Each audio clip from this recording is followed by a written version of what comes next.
Bueno, está por demás decir que cuando nos aproximamos a un personaje, lo hacemos con una lupa y no encontrada al azar, sino buscada con el afán de mirar desde cierta perspectiva la profundidad de un personaje poliédrico. Y me parece que Albert Camus y su idea del hombre rebelde bien podría ser un buen lente para identificar ciertos rasgos de Odiseo. Y para Albert Camus, un rebelde es un desobediente, un ser que se rehúsa a ser lo que es, porque quiere ser otra cosa de lo que es. Dice Albert Camus, el hombre es la única criatura que se niega a ser lo que es. Y mire, sabemos que la rebeldía requiere de valor, de valentía contra lo que se considera injusto, contra la mentira, contra la opresión. Clarito es que el ser rebelde es quien dice no, porque sabe que tiene razón al negarse. Entonces, si miramos desde esta óptica al personaje principal del poema épico atribuido a Homero, vemos que Odiseo es un insumiso que levanta un muro fronterizo entre el destino divino y el libre albedrío terrenal, y que valgan estas redundancias entre destino, lo divino, albedrío terrenal, entre el hado y la libertad. Pero recuerde que esto solo es uno de los rostros de un personaje complejísimo. Entonces, desde el punto de vista de Odiseo o Ulises, según la tradición latina, pero hay muchísimas razones por las cuales es según la tradición latina y por qué hay un llamado Odiseo y hay un llamado Ulises. Y bueno, Odiseo Ulises es hoy el arquetipo de un héroe con aspiraciones a la divinidad en el sentido de la inmortalidad, la gloria, la fama, un héroe que quiere cimentarse en la memoria colectiva, o sea que ante todo es un hombre que intenta suprimir o superar su condición de simple mortal. Y hay muchísimo de Odiseo en estos tiempos que corren, que nos oponemos a la fatalidad, a un futuro previamente trazado o irreversible, intentamos ser indóciles. Mire, André Gide dice, lo importante es saber, en primer lugar, quiénes somos. Y esto que dice André Gide no nos es ajeno, porque finalmente no es más que una estupenda paráfrasis de las legendarias palabras grabadas en la piedra del oráculo de Apolo. Conócete a ti mismo. Y Odiseo se conoce. Odiseo sabe que es capaz de soportar. Es que es tremendo el personaje creado por Homero. Bueno, pues empecemos por el principio, como dice Aristóteles en su genial Poética. Y la vida de Homero es un enigma. Se dice que nació en Esmirnio o en Quíos y que fue un maestro de escuela que recitaba poemas. Unos afirman que fue una mujer y otros dicen que nunca existió. Nadie sabe a ciencia cierta quién fue Homero. Y bueno, también hay quienes sostienen que el Homero de la Ilíada y el Homero de la Odisea son distintos. Otros sugieren que Homero fue un escriba que acompañó a Odiseo durante su viaje y registró los sucesos de los cuales posiblemente fue testigo, pero también de otros que el propio Ulises le contó porque no fue testigo. Y todo esto y más es lo que llamamos la cuestión homérica, y sobre esto ya hemos contado en otros podcasts sobre la Odisea y que usted puede escuchar cuando le plazca, cuando tenga tiempo, en la playlist dedicada a esta maravillosa obra.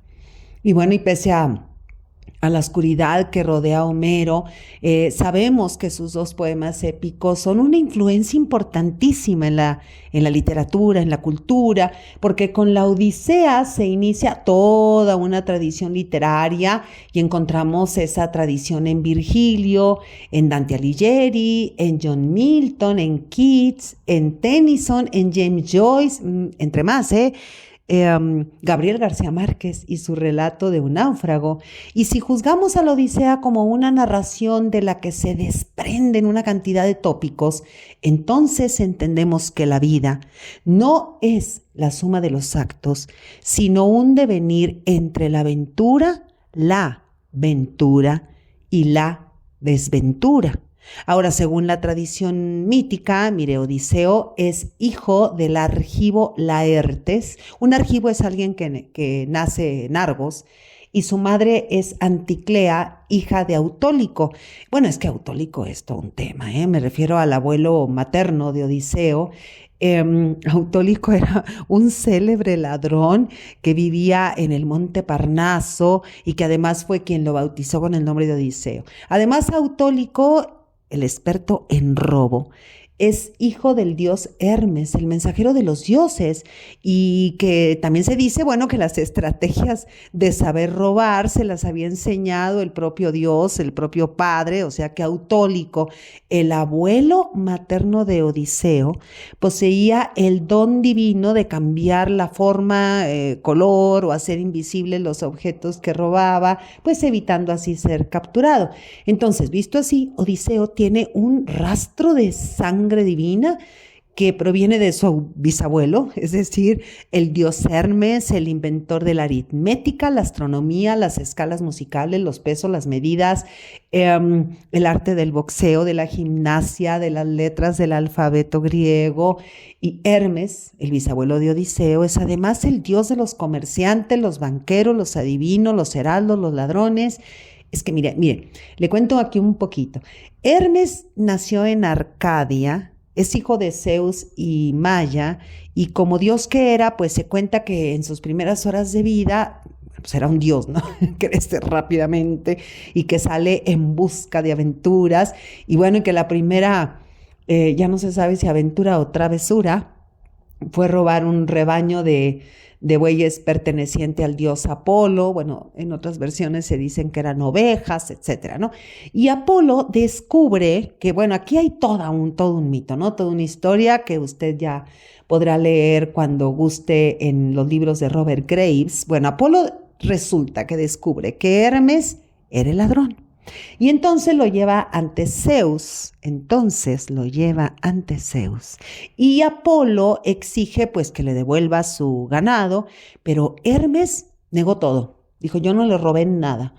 Y el lenguaje defensivo de Hermes sorprende muchísimo al dios Zeus, y entonces cuando se da cuenta de esa capacidad que tiene Hermes para argumentar en su defensa, pues lo nombra su heraldo, es decir, su mensajero.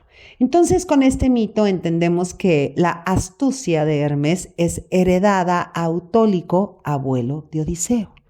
Y bueno, pero también hay otro mito importantísimo. Mire, se dice que Sísifo podría ser el padre biológico de Odiseo, que sedujo a su madre antes de que se casara, y sabemos que Sísifo pues era considerado también un gran engañador. Engañó a Hades y a Perséfone, fíjese nada más a quién, para regresar de la muerte a la vida, y recibió, bueno, lo sabemos, un tremendo castigo: empujar una enorme roca hasta la cima de una colina, dejarla rodar hacia abajo y volver a subirla. Y Homero, tanto en la Ilíada como en la Odisea, específicamente respectivamente en los cantos 6 y 11, hace referencia a Sísifo. Y mire, es en la Ilíada donde dice que Sísifo era el más astuto de los hombres. Y me parece que todo esto es medular para entender a Odiseo, un hombre convertido en héroe arquetípico, bueno, pues quien con sus hazañas demuestra el dominio de la palabra, su inteligencia, su astucia. Es que Odiseo es un embustero genial. Pero para los griegos, ser engañador no es un aspecto moral negativo, porque el término mentira o mentiroso proviene de metis, es decir, astucia. Metis es astucia. En la inteligencia, bueno, la astucia es la inteligencia práctica y la capacidad de manipulación para lograr un fin, la manipulación de la realidad. ¡Qué maravilla!, ¿no? Bueno, sabemos que Hermes es el arquetipo, el dios Hermes, el mensajero de los dioses, es el arquetipo del embaucador, y en Odiseo su capacidad de engaño es vista como una forma de inteligencia superior. Entonces no es que Odiseo sea mentiroso. un mentiroso simple, no es decir, alguien que oculta la verdad. No, Odiseo es un embustero, o sea que más bien es un manipulador de la realidad para ganar ventaja. Y bueno, si miramos a los dos héroes de las épicas homéricas, vemos que Aquiles en la Ilíada pues se caracteriza por su rabia, su valentía, su defensa del honor, y en la Odisea miramos a un guerrero que tiene unas ansias tremendas por regresar a su hogar, a su isla. Aquiles entonces sería el arquetipo del guerrero implacable, pero dominado por su ibris. Ibris es desmesura. Aquiles es el arquetipo del guerrero dominado por su desmesura, su ira destructiva. Odiseo, bueno, en cambio es el arquetipo de un héroe valiente, audaz, mentiroso, astuto, valeroso, tortuoso, lleno de odio y amor al mismo tiempo. Mire, es un héroe tramposo, pero sobre todo profundamente humano, y percibimos que entre la Ilíada y la Odisea hay una notable diferencia de temperamento. La Ilíada celebra la fuerza y el valor, mientras que la Odisea celebra la astucia y el ingenio heroicos. Y bueno, a Odiseo siempre lo ayuda, lo motiva la diosa Atenea, porque bueno, parece que la diosa Atenea tuviera como una especie de debilidad por él, por Odiseo, porque Odiseo pues posee todas las cualidades de que ella más se enorgullece. Odiseo es un triunfador, por ser en todo el mejor y el más capaz de todos los que se le oponen. Tiene un origen divino, ya lo comentamos, pero no es inmortal.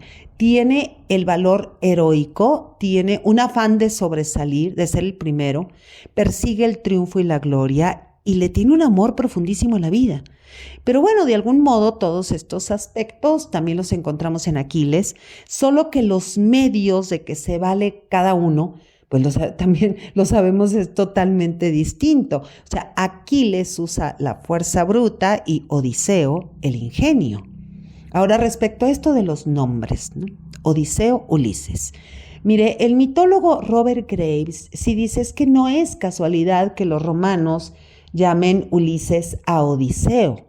Incluso dice él mismo, Robert Graves, dice Odiseo significa enojado, y Ulises significa herido o herida. Esto relacionado con la herida causada por una mordida de jabalí, gracias, bueno, lo sabemos, a la cual es reconocido por su nodriza después de largos años de ausencia y bueno, y es reconocido pese a que está disfrazado de pordiosero. Entonces, desde este punto de vista, Odiseo, el enojado, es el que está harto, está ya fastidiado, molestísimo por la actitud de Agamenón y de Aquiles, estos pleitos que tienen todo el tiempo. Está harto de ser el mediador, de jugar ese rol de mediador. Y Ulises está más relacionado con en la Odisea, con un Odiseo herido que regresa a Ítaca y es reconocido. Mire, esto es muy relevante. La Odisea no solo describe cómo un hombre reconquista su casa y su reino, o cómo se reencuentra con su esposa Penélope y su hijo Telémaco, y no solo realza el heroísmo de Ulises, el Odiseo de la Ilíada, sino que nos recuerda la importancia del viaje, las pruebas que debemos enfrentar en el viaje de la vida, las situaciones extremas que tenemos que vivir, la superación de problemas. Es que está clarísimo que la Odisea simboliza la travesía que ha de emprender un hombre para reencontrarse a sí mismo. Un hombre que después de haber andado allá a la deriva, se reconoce a sí mismo. Es que Homero es genial. O bueno, lo que creemos que es Homero. Vemos que Odiseo en la Ilíada se muestra reservado, prudente, hasta un poquillo cauteloso y como deseoso de borrarse y rechazar toda alusión a su astucia o agudeza.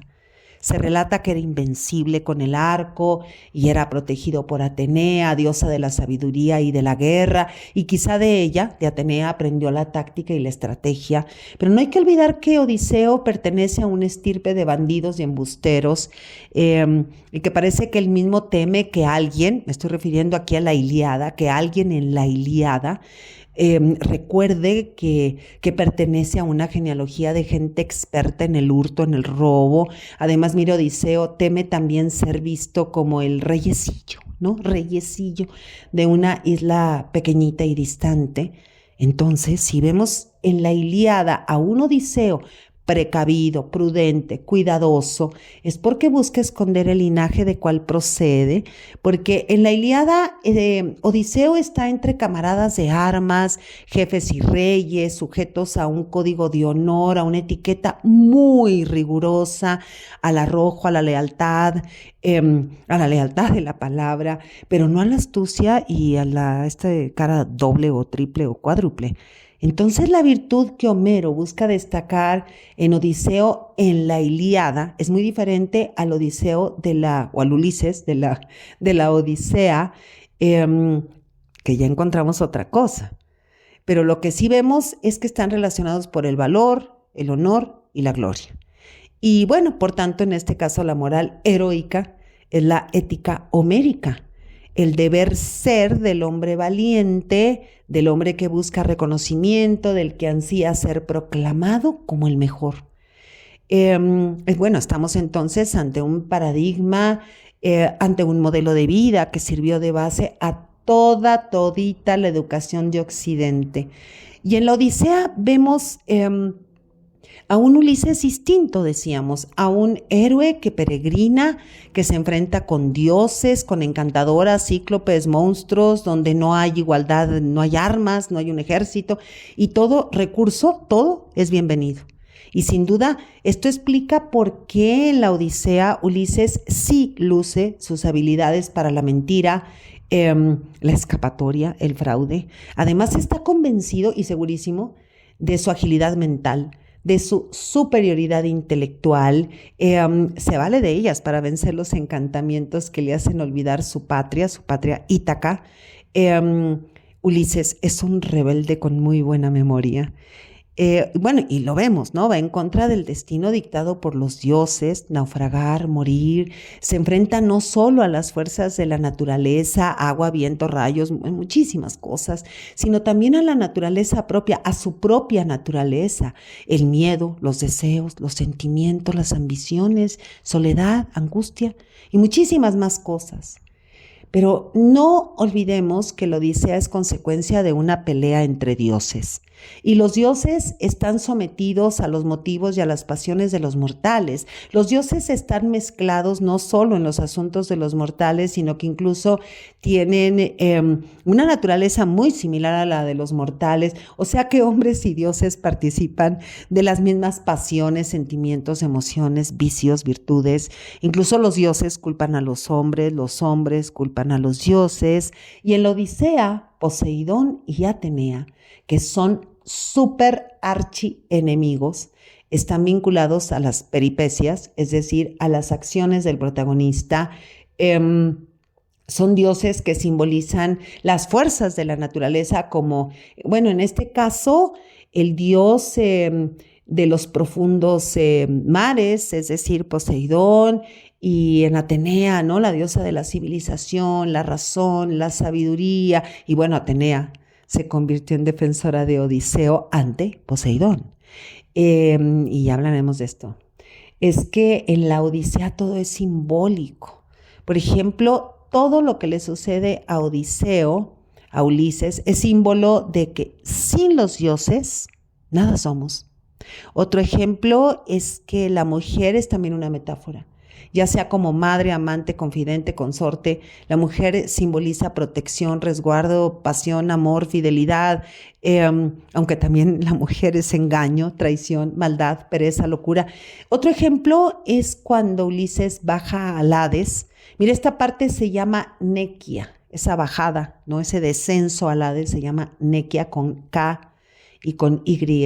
Es una cuestión muy simbólica. Odiseo es uno de los pocos mortales que morirá 2 veces, pero su viaje al submundo, al inframundo, al Hades, indica su muerte a la vida anterior para alcanzar otra. O sea que es una muerte simbólica, decíamos, que expresa una purificación, un reconocimiento, un autorreconocimiento, un autoconocimiento, como una especie de iniciación, es decir, el renacer del hombre nuevo, que mire, es todo un tópico literario.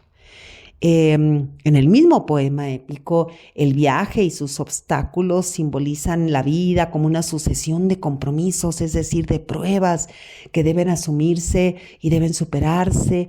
Y esto también lo vemos cuando, por ejemplo, Teseo ingresa en el laberinto construido por Dédalo, de donde sale muy, muy victorioso, ¿no? Luego de matar al Minotauro, gracias a la ayuda de Ariadna, bueno, es que todo iba bien. Todo iba bien con Teseo, hasta que traiciona a Ariadna. O sea que mire, hay gente que no cambia, ni de ropa, no cambia con nada, con nada. Odiseo sí se transforma. Sabe perfectamente que no puede perder la memoria que lo ata al pasado, que le explica el presente, que lo impulsa al porvenir. Odiseo sabe que no debe extraviarse, que no debe dejarse vencer por los monstruos que todos y todas llevamos dentro y tenemos miedo de afrontar. También es obvio que en la Odisea, si el hogar alude, por ejemplo, ¿no? Simboliza la tranquilidad, la paz, la calma, pues el canto de las sirenas es absolutamente todo lo contrario. Que los pretendientes simbolizan que la maldad y la perversión pueden estar en nuestra propia casa, que lo que más cerca está es lo que más puede dañarnos. Es que hay tanto que decir, que la vuelta a casa es también un arquetipo, es el retorno al origen, es la restauración del orden luego del caos. Decir, por ejemplo, que Odiseo simboliza, ya lo sabemos, la inteligencia, el valor, que su viaje es una lucha entre el destino y el libre albedrío. Decir que el loto, la planta, el loto, simboliza la desmemoria y desde luego, obvio, la perdición. Decir que el olvido ha sido el causante también de muchos desastres. Decir también que simbólicamente la Odisea es la constante lucha que todos y todas libramos con nosotras mismas, consigo mismo, donde lo que importa para sobrevivir, para la salud mental, para la vida misma, es la inteligencia y la voluntad. Además, Ulises, visto como un paradigma heroico, es un héroe solitario, aventurero, errabundo, fiado no en sus armas ni en su fuerza atlética, sino en su astucia, en su arte de la seducción. Y el tópico del viaje, reiteramos, es importantísimo. La partida es simbólica, es una expedición interna, es una lucha contra nuestros propios prejuicios, tal y como nos lo muestra, ¿no? Constantinos Cavafis en su poema Ítaca. Mire, dice: si vas a emprender el viaje hacia Ítaca, pide que tu camino sea largo, rico en experiencias, en conocimiento. Al Estrigones y a Cíclopes o al airado Poseidón, nunca temas. No hallarás tales seres en tu ruta si alto es tu pensamiento y limpia la emoción de tu espíritu y cuerpo. Al Estrigones y a Cíclopes ni al fiero Poseidón hallarás nunca, si no los llevas dentro de tu alma, si no es tu alma quien ante ti los pone. Mire qué maravilla, porque no hay como la poesía. Es como si el poeta nos dijera: regresa sí, pero regresa cambiado. El que regresa no es nunca el mismo que el que partió. El que vuelve es otro. Entonces, el sentido de la Odisea es un viaje de aventuras, deseamos experiencias muy enriquecedoras, orientado hacia la isla, una isla pobre, una isla de donde partió un hombre y a donde vuelve el viajero con su historia peregrina. Un largo viaje, mire, con muchos cambios de fortuna. Es una aventura personal, una narración transcurrida de la dicha del hogar a la desdicha del exilio, desde la calidez de una caricia hasta la bofetada de una ola en medio del naufragio, desde la búsqueda de la gloria hasta la frustración y el desencuentro, desde la prepotencia hasta la sencillez, de la soledad a la desolación.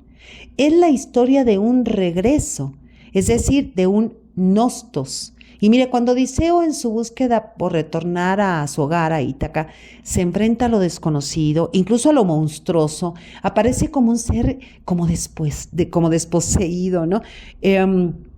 en una penuria, absolutamente hundido en la penuria. Y se vale de la tenacidad y se vale del empeño para retornar a la isla, a Ítaca, su hogar, que es su memoria.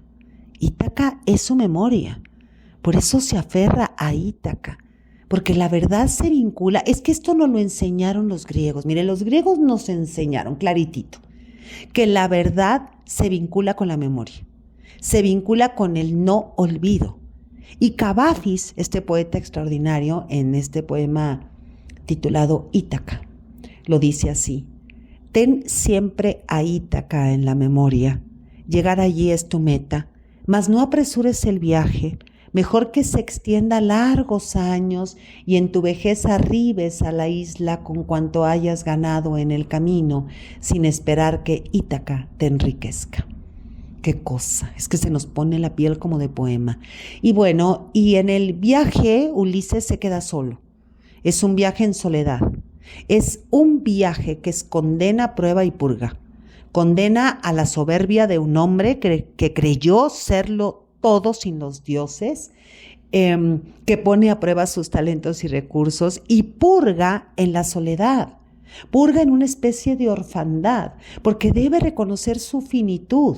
Odiseo no es un inmortal, no debió igualarse a los dioses. Odiseo se creyó inmortal. Odiseo igualó a esos dioses, descreyó del destino y todas las pruebas de ese viaje. Y esa tardanza en el regreso, decíamos, es condena y es purga. Pero también Odiseo es en toda la historia de la literatura el héroe más nostálgico. Mire, en griego, y esto lo hemos comentado también en otros podcasts, en griego, nostos significa regreso y algos se refiere al sufrimiento. O sea que la nostalgia es el sufrimiento causado por el hecho de no poder o de no saber cómo regresar. Por eso la nostalgia está relacionada con el dolor de la ignorancia. ¿Cómo regresar? ¿Verdad que es más fácil abandonar? Irse. Es muchísimo más fácil que regresar a ser quien se es. El regreso de Odiseo a lo que realmente es. El rey de una isla chiquitita, pobre, perdida.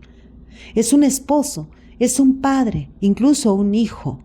No es un súbdito de la ambición de Agamenón ni del despechado Menelao. Es que mire, estos dos hermanos, estos dos Atridas mancillan todo lo que tocan. Obviamente me refiero a Agamenón y a Menelao, porque estos dos hermanos proceden de una estirpe maldita. Los Atridas son asesinos.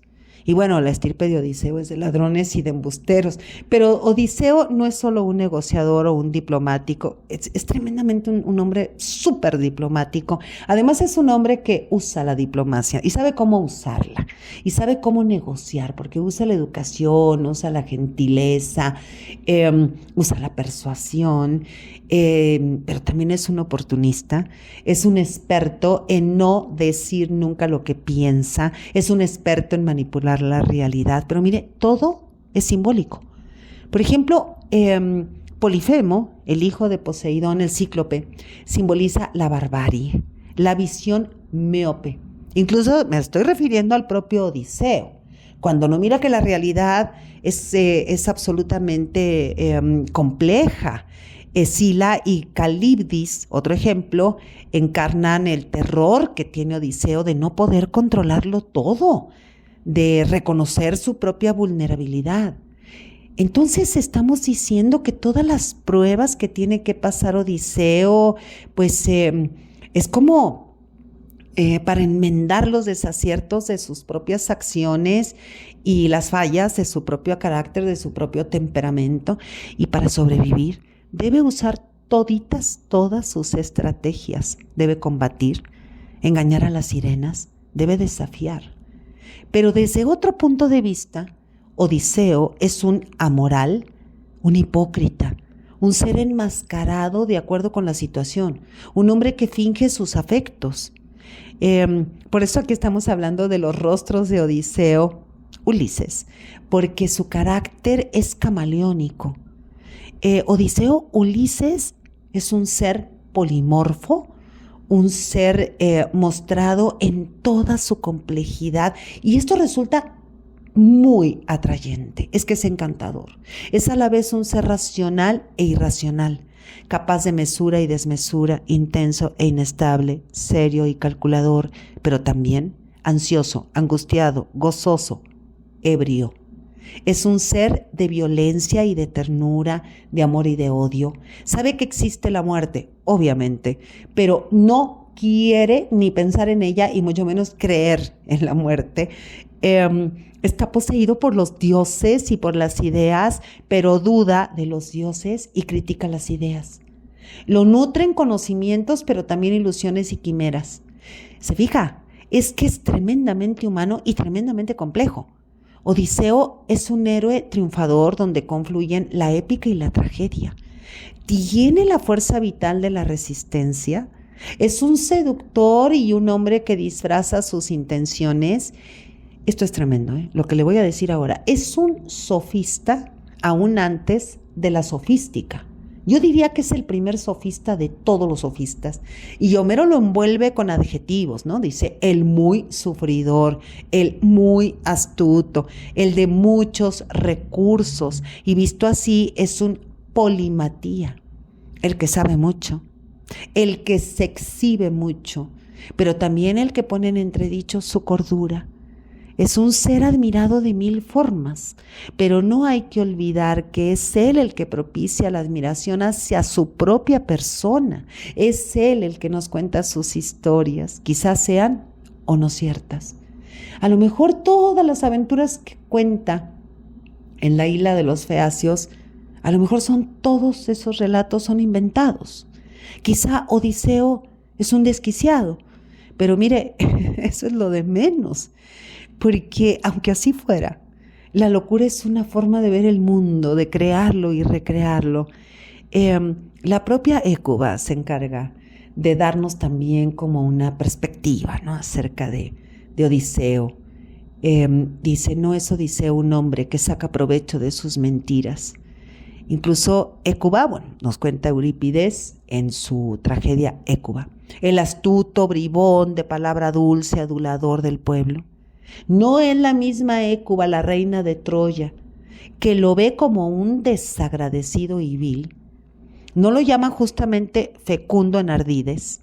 Y por otro lado, es probable que Odiseo, mirándolo de otra manera, porque aquí lo estamos mirando de varias formas, ¿no?, en esa complejidad del personaje. A lo mejor Odiseo, que decíamos, es un loco porque es un rebelde que sufre, que vagabundea desaforadamente por todos lados, y sus crónicas, sus aventuras quizá solo sean desvaríos, relatos inventados por él, o quizá no, relatos que ha simbolizado, que ha metaforizado como las desventuras de su indigencia para hacer patente su aislamiento, su soledad, su perdición, su angustia, ese como raro asomo momentáneo y fugaz hacia el abismo. Una locura que sin duda cura la responsabilidad de la paternidad. Eso nos queda clarísimo en la Odisea. O sea, si queremos poner rodilla en tierra o los pies en la tierra, ahí está esa responsabilidad de la paternidad.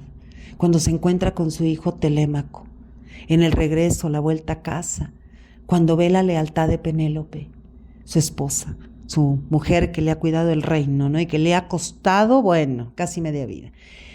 Y es que hay tantas maneras de mirar a Odiseo.